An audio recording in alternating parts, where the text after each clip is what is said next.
जय श्री सीताराम, जय बालाजी महाराज। प्रिय भक्तों, आज हम आप सभी को बताएंगे जीवन के समस्त संकट को पल भर में हरने वाले संकट मोचन श्री हनुमान जी महाराज का एक ऐसा गुप्त व चमत्कारी मंत्र जिसको किसी भी समय सच्चे मन से सुनने मात्र से ही जीवन की बड़ी से बड़ी इच्छा व मनोकामना शीघ्र ही पूरी हो जाती है। इस महामंत्र के प्रभाव से जीवन की बड़ी से बड़ी बाधा व विपत्ति तुरंत ही दूर हो जाती है और बड़े से बड़े शत्रुओं का अंत हो जाता है। प्रिय भक्तों, यह महाशक्तिशाली श्री हनुमान मंत्र इतना प्रभावशाली है कि इधर आप सच्चे मन से प्रभु जी का ध्यान करके इस महाशक्तिशाली मंत्र को सुनोगे, उधर आपकी बड़ी से बड़ी इच्छा व मनोकामना पूरी हो जाएगी, आपकी बड़ी से बड़ी विपत्ति व मुसीबत टल जाएगी और प्रभु जी आपकी सदैव रक्षा करेंगे। प्रिय भक्तों, यदि आपके मन में कोई भी बड़ी से बड़ी इच्छा व मनोकामना है, वो बहुत ही दिनों से पूरी नहीं हो रही है, आप हमेशा निराश व दुखी रहते हैं, तो आप घबराइए मत। प्रभु श्री हनुमान जी महाराज का विशेष ध्यान करके इस महाशक्तिशाली मंत्र को 108 बार या 51 बार पूरा सुनना प्रारंभ कर दीजिए। यकीन मानिए, बजरंग बली जी की कृपा से जीवन की सभी परेशानियां खत्म होकर आपकी बड़ी से बड़ी इच्छा व मनोकामना शीघ्र ही पूरी हो जाएगी और आपके जीवन में सुख ही सुख होगा। प्रिय भक्तों, आपको बता दें, कोई भी कार्य करने से पहले या कहीं पर यात्रा निकलने से पहले प्रभु श्री हनुमान जी महाराज का विशेष ध्यान करके इस महाशक्तिशाली मंत्र को सुने या कोई भी मंत्र अथवा चौपाई जो आप जानते हैं उसका नित्य जप करें या सुने। कुछ ही समय में प्रभु जी की आपको कृपा की अनुभूति भी होगी और आपके सभी कार्य बहुत ही आसानी से व तरक्की के साथ सिद्ध हो जाएगा और आपका यात्रा मंगलमय होगा। प्रभु श्री हनुमान जी महाराज आपकी सदैव रक्षा करेंगे। प्रिय भक्तों, आइए बिना देर किए प्रभु श्री हनुमान जी महाराज का विशेष ध्यान करते हुए इस महाशक्तिशाली मंत्र को सुने, जिससे जीवन की सभी नकारात्मक शक्तियां व बाधाएं से मुक्ति मिल जाए। प्रिय भक्तों, ये महाशक्तिशाली मंत्र सुनने से पहले आप सभी भक्तों से छोटा सा निवेदन है कि अपने सनातन धर्म से जुड़े रहने के लिए चैनल को सब्सक्राइब करें और कमेंट में जय श्री राम, जय बजरंगबली महाराज लिखकर अपनी हाजिरी जरूर लगा दें। प्रिय भक्तों, प्रभु श्री हनुमान जी महाराज का यह सिद्ध व चमत्कारी मंत्र है। ओम अंजनेयाय विद्महे महाबलाय धीमहि तन्नो मारुति प्रचोदयात्। ओम अंजनेयाय विद्महे महाबलाय धीमहि तन्नो मारुति प्रचोदयात्। ओम अंजनेयाय विद्महे महाबलाय धीमहि तन्नो मारुति प्रचोदयात्। ओम अंजनेयाय विद्महे महाबलाय धीमहि तन्नो मारुति प्रचोदयात्। ओम अंजनेयाय विद्महे महाबलाय धीमहि तन्नो मारुति प्रचोदयात्। ओम अंजनेयाय विद्महे महाबलाय धीमहि तन्नो मारुति प्रचोदयात्। ओम अंजनेयाय विद्महे महाबलाय धीमहि तन्नो मारुति प्रचोदयात्। ओम अंजनेयाय विद्महे महाबलाय धीमहि तन्नो मारुति प्रचोदयात्। ओम अंजनेयाय विद्महे महाबलाय धीमहि तन्नो मारुति प्रचोदयात्। ओम अंजनेयाय विद्महे महाबलाय धीमहि तन्नो मारुति प्रचोदयात्। ओम अंजनेयाय विद्महे महाबलाय धीमहि तन्नो मारुति प्रचोदयात्। ओम अंजनेयाय विद्महे महाबलाय धीमहि तन्नो मारुति प्रचोदयात्। ओम अंजनेयाय विद्महे महाबलाय धीमहि तन्नो मारुति प्रचोदयात्। ओम अंजनेयाय विद्महे महाबलाय धीमहि तन्नो मारुति प्रचोदयात्। ओम अंजनेयाय विद्महे महाबलाय धीमहि तन्नो मारुति प्रचोदयात्। ओम अंजनेयाय विद्महे महाबलाय धीमहि तन्नो मारुति प्रचोदयात्। ओम अंजनेयाय विद्महे महाबलाय धीमहि तन्नो मारुति प्रचोदयात्। ओम अंजनेयाय विद्महे महाबलाय धीमहि तन्नो मारुति प्रचोदयात्। ॐ अञ्जनेयाय विद्महे महाबलाय धीमहि तन्नो मारुतिः प्रचोदयात्। ॐ अञ्जनेयाय विद्महे महाबलाय धीमहि तन्नो मारुतिः प्रचोदयात्। ॐ अञ्जनेयाय विद्महे महाबलाय धीमहि तन्नो मारुतिः प्रचोदयात्। ॐ अञ्जनेयाय विद्महे महाबलाय धीमहि तन्नो मारुतिः प्रचोदयात्। ॐ अञ्जनेयाय विद्महे महाबलाय धीमहि तन्नो मारुतिः प्रचोदयात्। ॐ अञ्जनेयाय विद्महे महाबलाय धीमहि तन्नो मारुतिः प्रचोदयात्। ॐ अञ्जनेयाय विद्महे महाबलाय धीमहि तन्नो मारुतिः प्रचोदयात्। ॐ अञ्जनेयाय विद्महे महाबलाय धीमहि तन्नो मारुतिः प्रचोदयात्। ॐ अञ्जनेयाय विद्महे महाबलाय धीमहि तन्नो मारुतिः प्रचोदयात्। ॐ अञ्जनेयाय विद्महे महाबलाय धीमहि तन्नो मारुतिः प्रचोदयात्। ॐ अञ्जनेयाय विद्महे महाबलाय धीमहि तन्नो मारुतिः प्रचोदयात्। ॐ अञ्जनेयाय विद्महे महाबलाय धीमहि तन्नो मारुतिः प्रचोदयात्। ॐ अञ्जनेयाय विद्महे महाबलाय धीमहि तन्नो मारुतिः प्रचोदयात्। ॐ अञ्जनेयाय विद्महे महाबलाय धीमहि तन्नो मारुतिः प्रचोदयात्। ॐ अञ्जनेयाय विद्महे महाबलाय धीमहि तन्नो मारुतिः प्रचोदयात्। ॐ अञ्जनेयाय विद्महे महाबलाय धीमहि तन्नो मारुतिः प्रचोदयात्। ॐ अञ्जनेयाय विद्महे महाबलाय धीमहि तन्नो मारुतिः प्रचोदयात्। ॐ अञ्जनेयाय विद्महे महाबलाय धीमहि तन्नो मारुतिः प्रचोदयात्। ॐ अञ्जनेयाय विद्महे महाबलाय धीमहि तन्नो मारुतिः प्रचोदयात्। ॐ अञ्जनेयाय विद्महे महाबलाय धीमहि तन्नो मारुतिः प्रचोदयात्। ॐ अञ्जनेयाय विद्महे महाबलाय धीमहि तन्नो मारुतिः प्रचोदयात्। ॐ अञ्जनेयाय विद्महे महाबलाय धीमहि तन्नो मारुतिः प्रचोदयात्।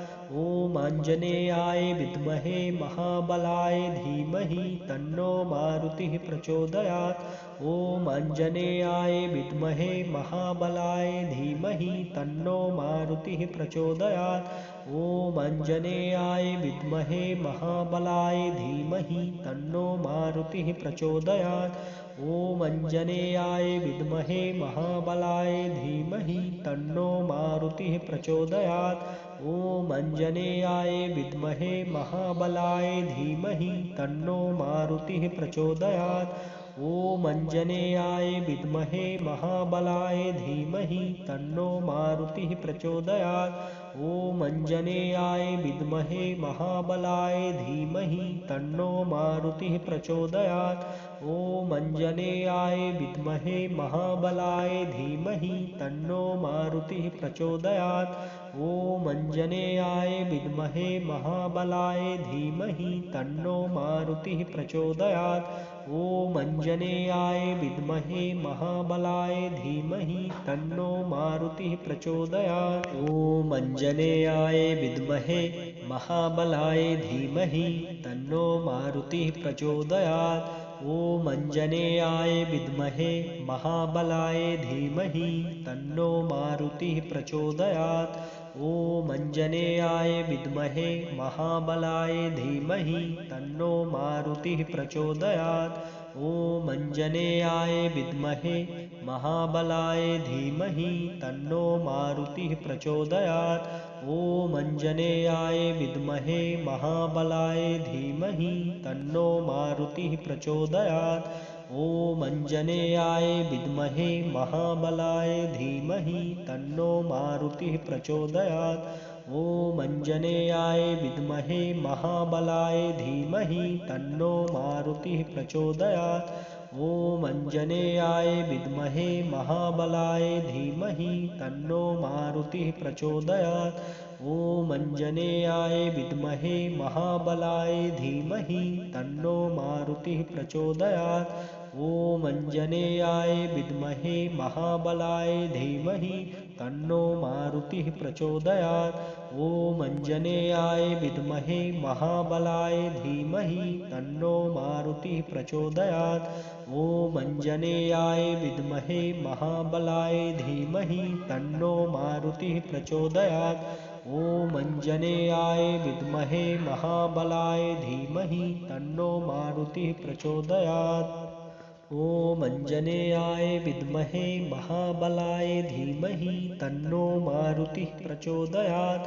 ॐ अञ्जनेयाय विद्महे महाबलाय धीमहि तन्नो मारुतिः प्रचोदयात्। ॐ आञ्जनेयाय विद्महे महाबलाय धीमहि तन्नो मारुतिः प्रचोदयात्। ॐ आञ्जनेयाय विद्महे महाबलाय धीमहि तन्नो मारुतिः प्रचोदयात्। ॐ आञ्जनेयाय विद्महे महाबलाय धीमहि तन्नो मारुतिः प्रचोदयात्। ॐ आञ्जनेयाय विद्महे महाबलाय धीमहि तन्नो मारुतिः प्रचोदयात्। ॐ आञ्जनेयाय विद्महे महाबलाय धीमहि तन्नो मारुतिः प्रचोदयात्। ॐ आञ्जनेयाय विद्महे महाबलाय धीमहि तन्नो मारुतिः प्रचोदयात्। ॐ आञ्जनेयाय विद्महे महाबलाय धीमहि तन्नो मारुतिः प्रचोदयात्। ॐ आञ्जनेयाय विद्महे महाबलाय धीमहि तन्नो मारुतिः प्रचोदयात्। ॐ आञ्जनेयाय विद्महे महाबलाय धीमहि तन्नो मारुतिः प्रचोदयात्। ॐ आञ्जनेयाय विद्महे महाबलाय धीमहि तन्नो मारुतिः प्रचोदयात्। ॐ आञ्जनेयाय विद्महे महाबलाय धीमहि तन्नो मारुतिः प्रचोदयात्। ॐ आञ्जनेयाय विद्महे महाबलाय धीमहि तन्नो मारुतिः प्रचोदयात्। ॐ आञ्जनेयाय विद्महे महाबलाय धीमहि तन्नो मारुतिः प्रचोदयात्। ॐ आञ्जनेयाय विद्महे महाबलाय धीमहि तन्नो मारुतिः प्रचोदयात्। ॐ आञ्जनेयाय विद्महे महाबलाय धीमहि तन्नो मारुतिः प्रचोदयात्। ॐ आञ्जनेयाय विद्महे महाबलाय धीमहि तन्नो मारुतिः प्रचोदयात्। ॐ आञ्जनेयाय विद्महे महाबलाय धीमहि तन्नो मारुतिः प्रचोदयात्। ॐ आञ्जनेयाय विद्महे महाबलाय धीमहि तन्नो मारुतिः प्रचोदयात्। ॐ आञ्जनेयाय विद्महे महाबलाय धीमहि तन्नो मारुतिः प्रचोदयात्। ॐ आञ्जनेयाय विद्महे महाबलाय धीमहि तन्नो मारुतिः प्रचोदयात्। ॐ आञ्जनेयाय विद्महे महाबलाय धीमहि तन्नो मारुतिः प्रचोदयात्। ॐ आञ्जनेयाय विद्महे महाबलाय धीमहि तन्नो मारुतिः प्रचोदयात्। ॐ आञ्जनेयाय विद्महे महाबलाय धीमहि तन्नो मारुतिः प्रचोदयात्। ॐ आञ्जनेयाय विद्महे महाबलाय धीमहि तन्नो मारुतिः प्रचोदयात्। ॐ आञ्जनेयाय विद्महे महाबलाय धीमहि तन्नो मारुतिः प्रचोदयात्। ॐ आञ्जनेयाय विद्महे महाबलाय धीमहि तन्नो मारुतिः प्रचोदयात्। ॐ आञ्जनेयाय विद्महे महाबलाय धीमहि तन्नो मारुतिः प्रचोदयात्। ॐ आञ्जनेयाय विद्महे महाबलाय धीमहि तन्नो मारुतिः प्रचोदयात्। ॐ आञ्जनेयाय विद्महे महाबलाय धीमहि तन्नो मारुतिः प्रचोदयात्। ॐ आञ्जनेयाय विद्महे महाबलाय धीमहि तन्नो मारुतिः प्रचोदयात्। ॐ आञ्जनेयाय विद्महे महाबलाय धीमहि तन्नो मारुतिः प्रचोदयात्। ॐ अञ्जनेयाय विद्महे महाबलाय धीमहि तन्नो मारुतिः प्रचोदयात्। ॐ अञ्जनेयाय विद्महे महाबलाय धीमहि तन्नो मारुतिः प्रचोदयात्। ॐ अञ्जनेयाय विद्महे महाबलाय धीमहि तन्नो मारुतिः प्रचोदयात्। ॐ अञ्जनेयाय विद्महे महाबलाय धीमहि तन्नो मारुतिः प्रचोदयात्। ॐ अञ्जनेयाय विद्महे महाबलाय धीमहि तन्नो मारुतिः प्रचोदयात्। ॐ अञ्जनेयाय विद्महे महाबलाय धीमहि तन्नो मारुतिः प्रचोदयात्। ॐ अञ्जनेयाय विद्महे महाबलाय धीमहि तन्नो मारुतिः प्रचोदयात्। ॐ अञ्जनेयाय विद्महे महाबलाय धीमहि तन्नो मारुतिः प्रचोदयात्। ॐ अञ्जनेयाय विद्महे महाबलाय धीमहि तन्नो मारुतिः प्रचोदयात्। ॐ अञ्जनेयाय विद्महे महाबलाय धीमहि तन्नो मारुतिः प्रचोदयात्। ॐ अञ्जनेयाय विद्महे महाबलाय धीमहि तन्नो मारुतिः प्रचोदयात्। ॐ अञ्जनेयाय विद्महे महाबलाय धीमहि तन्नो मारुतिः प्रचोदयात्। ॐ अञ्जनेयाय विद्महे महाबलाय धीमहि तन्नो मारुतिः प्रचोदयात्। ॐ अञ्जनेयाय विद्महे महाबलाय धीमहि तन्नो मारुतिः प्रचोदयात्। ॐ अञ्जनेयाय विद्महे महाबलाय धीमहि तन्नो मारुतिः प्रचोदयात्। ॐ अञ्जनेयाय विद्महे महाबलाय धीमहि तन्नो मारुतिः प्रचोदयात्। ॐ अञ्जनेयाय विद्महे महाबलाय धीमहि तन्नो मारुतिः प्रचोदयात्। ॐ अञ्जनेयाय विद्महे महाबलाय धीमहि तन्नो मारुतिः प्रचोदयात्। ॐ अञ्जनेयाय विद्महे महाबलाय धीमहि तन्नो मारुतिः प्रचोदयात्। ॐ आञ्जनेयाय विद्महे महाबलाय धीमहि तन्नो मारुतिः प्रचोदयात्। ॐ आञ्जनेयाय विद्महे महाबलाय धीमहि तन्नो मारुतिः प्रचोदयात्। ॐ आञ्जनेयाय विद्महे महाबलाय धीमहि तन्नो मारुतिः प्रचोदयात्। ॐ अञ्जनेयाय विद्महे महाबलाय धीमहि तन्नो मारुतिः प्रचोदयात्। ॐ अञ्जनेयाय विद्महे महाबलाय धीमहि तन्नो मारुतिः प्रचोदयात्। ॐ अञ्जनेयाय विद्महे महाबलाय धीमहि तन्नो मारुतिः प्रचोदयात्। ॐ अञ्जनेयाय विद्महे महाबलाय धीमहि तन्नो मारुतिः प्रचोदयात्। ॐ अञ्जनेयाय विद्महे महाबलाय धीमहि तन्नो मारुतिः प्रचोदयात्। ॐ अञ्जनेयाय विद्महे महाबलाय धीमहि तन्नो मारुतिः प्रचोदयात्। ॐ अञ्जनेयाय विद्महे महाबलाय धीमहि तन्नो मारुतिः प्रचोदयात्। ॐ अञ्जनेयाय विद्महे महाबलाय धीमहि तन्नो मारुतिः प्रचोदयात्। ॐ अञ्जनेयाय विद्महे महाबलाय धीमहि तन्नो मारुतिः प्रचोदयात्। ॐ अञ्जनेयाय विद्महे महाबलाय धीमहि तन्नो मारुतिः प्रचोदयात्।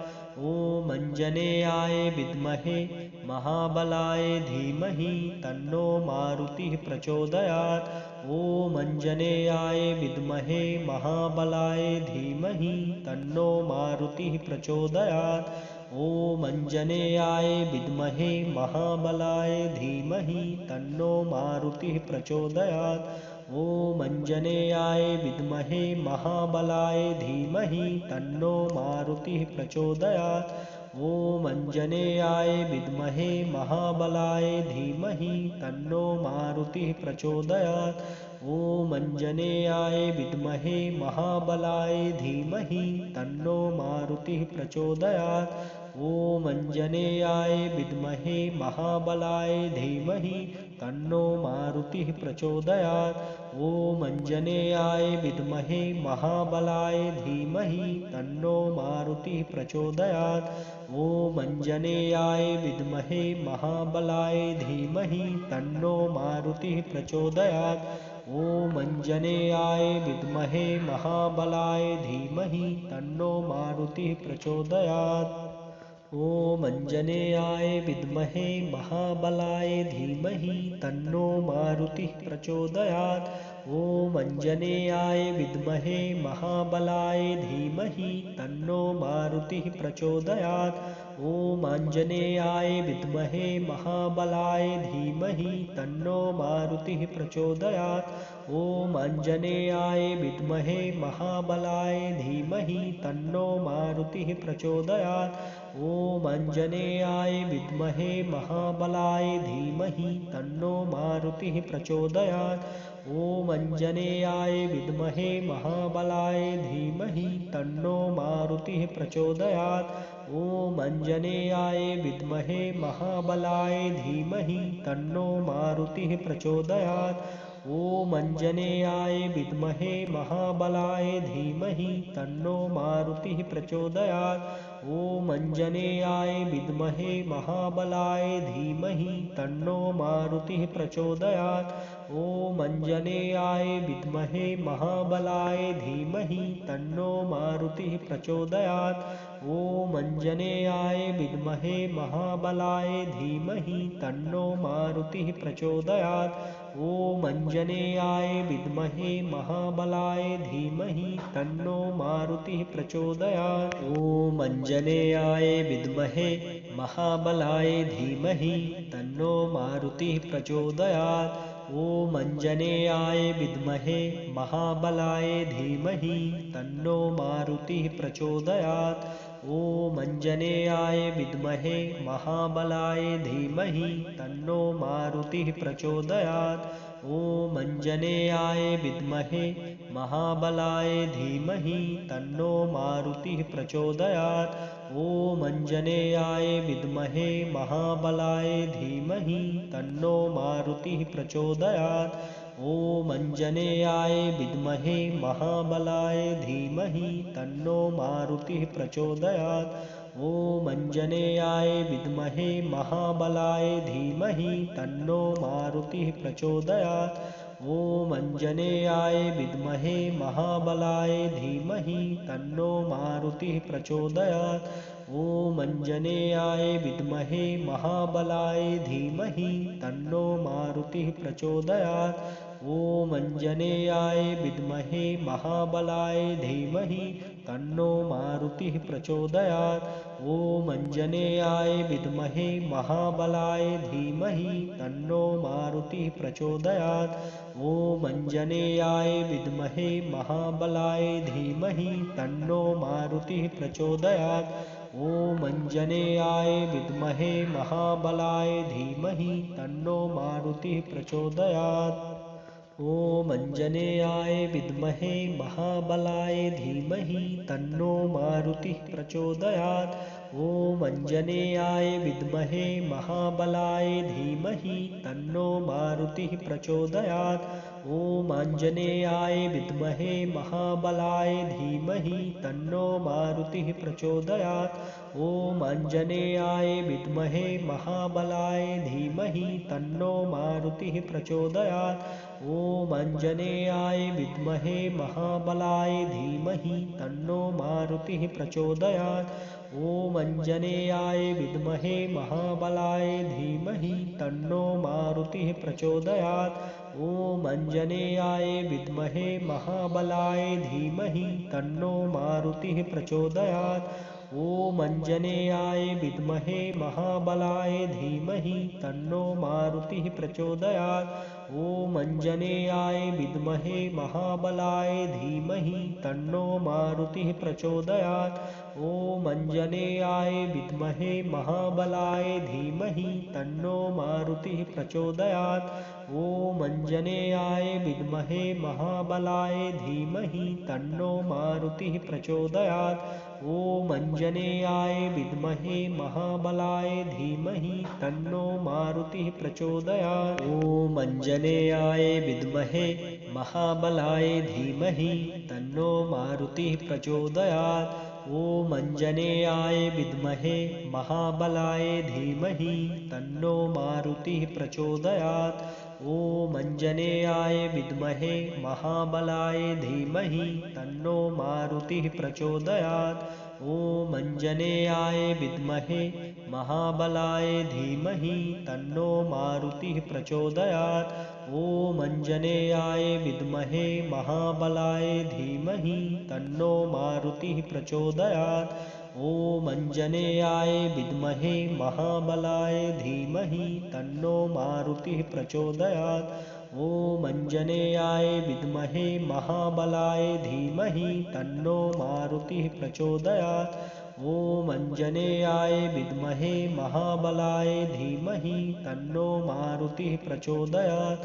ॐ अञ्जनेयाय विद्महे महाबलाय धीमहि तन्नो मारुतिः प्रचोदयात्। ॐ अञ्जनेयाय विद्महे महाबलाय धीमहि तन्नो मारुतिः प्रचोदयात्। ॐ अञ्जनेयाय विद्महे महाबलाय धीमहि तन्नो मारुतिः प्रचोदयात्। ॐ अञ्जनेयाय विद्महे महाबलाय धीमहि तन्नो मारुतिः प्रचोदयात्। ॐ अञ्जनेयाय विद्महे महाबलाय धीमहि तन्नो मारुतिः प्रचोदयात्। ॐ अञ्जनेयाय विद्महे महाबलाय धीमहि तन्नो मारुतिः प्रचोदयात्।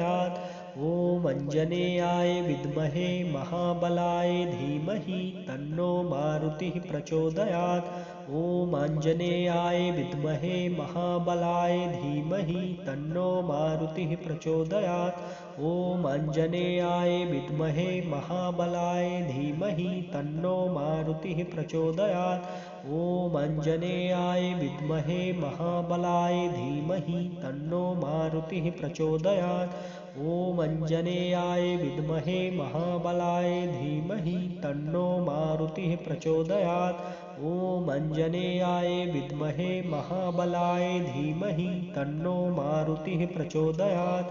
ॐ अञ्जनेयाय विद्महे महाबलाय धीमहि तन्नो मारुतिः प्रचोदयात्। ॐ अञ्जनेयाय विद्महे महाबलाय धीमहि तन्नो मारुतिः प्रचोदयात्। ॐ अञ्जनेयाय विद्महे महाबलाय धीमहि तन्नो मारुतिः प्रचोदयात्। ॐ अञ्जनेयाय विद्महे महाबलाय धीमहि तन्नो मारुतिः प्रचोदयात्। ॐ अञ्जनेयाय विद्महे महाबलाय धीमहि तन्नो मारुतिः प्रचोदयात्। ॐ अञ्जनेयाय विद्महे महाबलाय धीमहि तन्नो मारुतिः प्रचोदयात्। ॐ अञ्जनेयाय विद्महे महाबलाय धीमहि तन्नो मारुतिः प्रचोदयात्। ॐ अञ्जनेयाय विद्महे महाबलाय धीमहि तन्नो मारुतिः प्रचोदयात्। ॐ अञ्जनेयाय विद्महे महाबलाय धीमहि तन्नो मारुतिः प्रचोदयात्। ॐ अञ्जनेयाय विद्महे महाबलाय धीमहि तन्नो मारुतिः प्रचोदयात्। ॐ अञ्जनेयाय विद्महे महाबलाय धीमहि तन्नो मारुतिः प्रचोदयात्। ॐ अञ्जनेयाय विद्महे महाबलाय धीमहि तन्नो मारुतिः प्रचोदयात्। ॐ अञ्जनेयाय विद्महे महाबलाय धीमहि तन्नो मारुतिः प्रचोदयात्। ॐ आञ्जनेयाय विद्महे महाबलाय धीमहि तन्नो मारुतिः प्रचोदयात्। ॐ आञ्जनेयाय विद्महे महाबलाय धीमहि तन्नो मारुतिः प्रचोदयात्। ॐ आञ्जनेयाय विद्महे महाबलाय धीमहि तन्नो मारुतिः प्रचोदयात्। ॐ आञ्जनेयाय विद्महे महाबलाय धीमहि तन्नो मारुतिः प्रचोदयात्। ॐ आञ्जनेयाय विद्महे महाबलाय धीमहि तन्नो मारुतिः प्रचोदयात्। ॐ आञ्जनेयाय विद्महे महाबलाय धीमहि तन्नो मारुतिः प्रचोदयात्। ॐ आञ्जनेयाय विद्महे महाबलाय धीमहि तन्नो मारुतिः प्रचोदयात्। ॐ आञ्जनेयाय विद्महे महाबलाय धीमहि तन्नो मारुतिः प्रचोदयात्। ॐ आञ्जनेयाय विद्महे महाबलाय धीमहि तन्नो मारुतिः प्रचोदयात्। ॐ आञ्जनेयाय विद्महे महाबलाय धीमहि तन्नो मारुतिः प्रचोदयात्। ॐ आञ्जनेयाय विद्महे महाबलाय धीमहि तन्नो मारुतिः प्रचोदयात्। ॐ आञ्जनेयाय विद्महे महाबलाय धीमहि तन्नो मारुतिः प्रचोदयात्। ॐ आञ्जनेयाय विद्महे महाबलाय धीमहि तन्नो मारुतिः प्रचोदयात्। ॐ आञ्जनेयाय विद्महे महाबलाय धीमहि तन्नो मारुतिः प्रचोदयात्। ॐ आञ्जनेयाय विद्महे महाबलाय धीमहि तन्नो मारुतिः प्रचोदयात्। ॐ आञ्जनेयाय विद्महे महाबलाय धीमहि तन्नो मारुतिः प्रचोदयात्। ॐ आञ्जनेयाय विद्महे महाबलाय धीमहि तन्नो मारुतिः प्रचोदयात्। ॐ आञ्जनेयाय विद्महे महाबलाय धीमहि तन्नो मारुतिः प्रचोदयात्। ॐ आञ्जनेयाय विद्महे महाबलाय धीमहि तन्नो मारुतिः प्रचोदयात्। ॐ आञ्जनेयाय विद्महे महाबलाय धीमहि तन्नो मारुतिः प्रचोदयात्। ॐ आञ्जनेयाय विद्महे महाबलाय धीमहि तन्नो मारुतिः प्रचोदयात्। ॐ आञ्जनेयाय विद्महे महाबलाय धीमहि तन्नो मारुतिः प्रचोदयात्। ॐ आञ्जनेयाय विद्महे महाबलाय धीमहि तन्नो मारुतिः प्रचोदयात्। ॐ आञ्जनेयाय विद्महे महाबलाय धीमहि तन्नो मारुतिः प्रचोदयात्। ॐ आञ्जनेयाय विद्महे महाबलाय धीमहि तन्नो मारुतिः प्रचोदयात्। ॐ आञ्जनेयाय विद्महे महाबलाय धीमहि तन्नो मारुतिः प्रचोदयात्। ॐ आञ्जनेयाय विद्महे महाबलाय धीमहि तन्नो मारुतिः प्रचोदयात्। ॐ आञ्जनेयाय विद्महे महाबलाय धीमहि तन्नो मारुतिः प्रचोदयात्। ॐ आञ्जनेयाय विद्महे महाबलाय धीमहि तन्नो मारुतिः प्रचोदयात्। ॐ आञ्जनेयाय विद्महे महाबलाय धीमहि तन्नो मारुतिः प्रचोदयात्। ॐ आञ्जनेयाय विद्महे महाबलाय धीमहि तन्नो मारुतिः प्रचोदयात्। ॐ आञ्जनेयाय विद्महे महाबलाय धीमहि तन्नो मारुतिः प्रचोदयात्। ॐ आञ्जनेयाय विद्महे महाबलाय धीमहि तन्नो मारुतिः प्रचोदयात्। ॐ आञ्जनेयाय विद्महे महाबलाय धीमहि तन्नो मारुतिः प्रचोदयात्। ॐ आञ्जनेयाय विद्महे महाबलाय धीमहि तन्नो मारुतिः प्रचोदयात्। ॐ आञ्जनेयाय विद्महे महाबलाय धीमहि तन्नो मारुतिः प्रचोदयात्। ॐ आञ्जनेयाय विद्महे महाबलाय धीमहि तन्नो मारुतिः प्रचोदयात्। ॐ आञ्जनेयाय विद्महे महाबलाय धीमहि तन्नो मारुतिः प्रचोदयात्। ॐ आञ्जनेयाय विद्महे महाबलाय धीमहि तन्नो मारुतिः प्रचोदयात्। ॐ आञ्जनेयाय विद्महे महाबलाय धीमहि तन्नो मारुतिः प्रचोदयात्। ॐ आञ्जनेयाय विद्महे महाबलाय धीमहि तन्नो मारुतिः प्रचोदयात्। ॐ आञ्जनेयाय विद्महे महाबलाय धीमहि तन्नो मारुतिः प्रचोदयात्।